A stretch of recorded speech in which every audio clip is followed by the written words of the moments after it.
Hi guys, Ian Johnson from driversuccess.com. Today we're going to talk about business-to-business customer fears and concerns.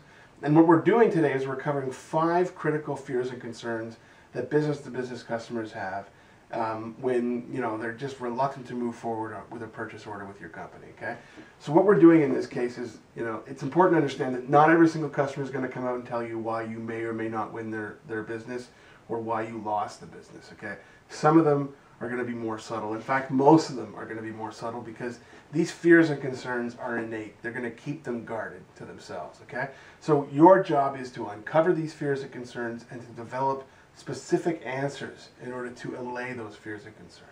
So let's get started. The first one we're going to talk about is the fear of the unknown. Okay, now the fear of the unknown is a very simple and basic fear that customers have. And the best way to think about the fear of the unknown on behalf of your customer is to think about it the following way. Your company may be the proverbial market leader. You may have the best product and service, a great reputation in the market. Everyone loves buying from you, but none of that matters to this customer. Okay? This customer doesn't know you. So it doesn't matter how good your product or service offering is. They have no history with you. So they don't know the company. The company is a question. You are a question mark. Your customer service team, okay, is a question mark. Everybody is a question mark in terms of your company, including yourself, because they have no history with you. So again, it doesn't matter how good your product is, it doesn't matter how well known you are. To this customer, they don't have a history with you, so they don't know you that well.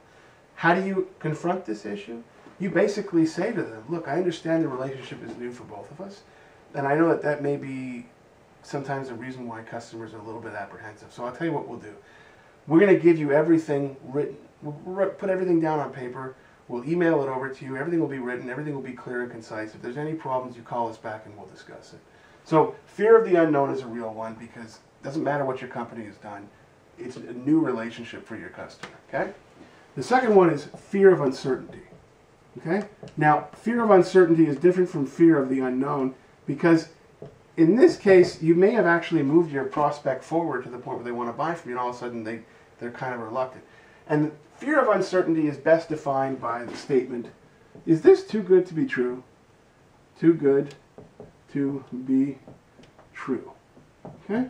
So in the customer's mind is, man, these guys sound great. Everything they sound is, sounds fantastic. I hear a lot of great things about them, but is it too good to be true? So how do you deal with this? The same way you deal with the fear of the unknown.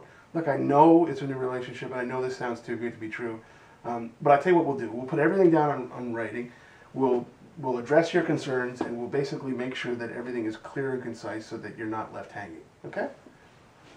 That's the second one. The third one is fear of being challenged. Okay?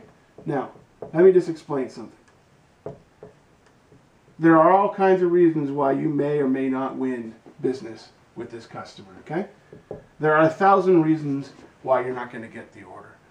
Not everything has to do with you as a salesperson or with the company you work for. All right? But if you challenge your customer by making a statement like, how can you not buy from us? Or, oh, I don't understand. We've got like the best product, got the best service, we gave you a delivered price. If you act that way, you're never going to get at the real reasons why they're not buying from you. Okay? So don't challenge your customer. There's a right and a wrong time to challenge your customer. Challenge your customer when you've won their business, you've been dealing with them for 5 years, and they start leaving you. You've earned the right to challenge them at that point. When it's a new relationship, do not challenge them. Okay? Do not confront their decision not to buy from you. Instead of acting like you deserve the order, ask them simply, listen, I understand sometimes we're not going to win the business, but in this case, I thought we did everything right. Do you mind if I ask you why we didn't win?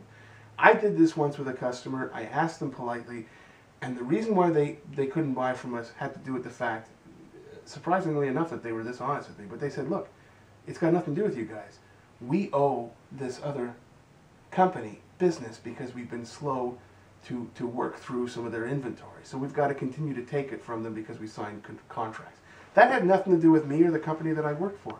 So don't challenge them. Ask them politely why. Right and wrong time to challenge them later when you've won their business. Okay? Number 4, fear of service. Okay?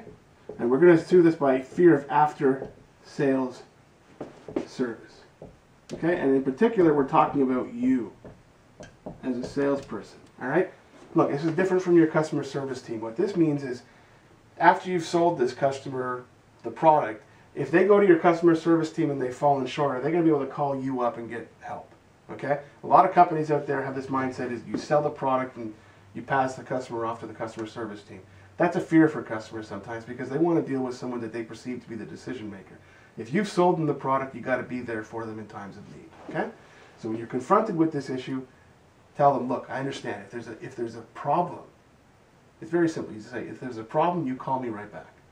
Okay? I'm not going to be your main focal point of contact for all things relating to service, but if there's an issue with customer service, you give me a call. All right? And the fifth one is fear of the comfort zone. All right? And this means losing control. Now, every customer wants to feel in control of the buying process. You're going to come across this situation where everything is going great and then all of a sudden your customer gives you no warning and says, listen, I'm going to have to get back to you. Now, look, the customers want to know that they're making the final decision. When you subtly take control of the buying process, this is where this fear comes up. To alleviate this fear, ask simple questions like, what do you think of this? What do you think? What do you think? Or does this make sense? Are you comfortable with this? So bring them back into the fold. Again, fear of the unknown. They don't know your company. They don't know you. They don't know the CSR team. Doesn't matter what you've done in the past. Allay this fear by talking to them about what you can do for them and how you'll address any concerns they have. Fear of uncertainty sounds too good to be true, so I'll tell you what, we'll put it down in writing. Fear of being challenged, don't do it. Ask why you didn't win the order. Again, there's 1,000 reasons why you may or may not win in business. Fear of after-sales service. Are you going to be there personally for this customer after you sold them a product? And fear of the comfort zone of that customer losing control. Bring them back into the fold. What do you think? How do you think this is going to work? Is this what you expect? So that's it. Business to business customer fears and concerns. Ian Johnson, driversuccess.com. Bye-bye.